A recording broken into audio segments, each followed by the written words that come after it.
সাবেক প্রধানমন্ত্রী ও BNP chairperson Begum Khaleda জিয়ার আশু রোগমুক্তি কামনায়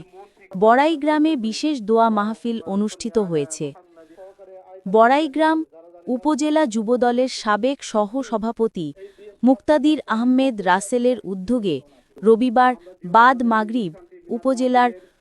গড়মাটি বাজারে এই দোয়া মাহফিলের আয়োজন করা হয়। গোপালপুর ইউনিয়ন বিএনপির সাবেক যুগ্ম আহ্বায়ক এনামুল হক বাচ্চুর সভাপতিত্বে এবং উপজেলা কৃষক দলের যুগ্ম আহ্বায়ক মেহেদী হাসান শাওনের সঞ্চালনায় এ সময় উপস্থিত ছিলেন গোপালপুর ইউনিয়ন যুবদল সভাপতি নাহারুল ইসলাম, জেলা যুবদলের সদস্য সোহেল রানা, ইউনিয়ন যুবদলের সাংগঠনিক সম্পাদক আব্দুর রউফ, ইউনিয়ন যুবদলের সদস্য বিদ্যুৎ মৃধা, উপজেলা কৃষক দলের যুগ্ম আহ্বায়ক তাইজুল ইসলাম তারেক, গোপালপুর ইউনিয়ন যুবদলের প্রতিষ্ঠাতা সভাপতি শহীদুল ইসলাম, জাতীয়তাবাদী মুক্তিযোদ্ধা দলের উপজেলা শাখার সদস্য আজিজুর রহমান, গোপালপুর ইউনিয়ন বিএনপির সাবেক সভাপতি নিজামুদ্দিন মণ্ডল,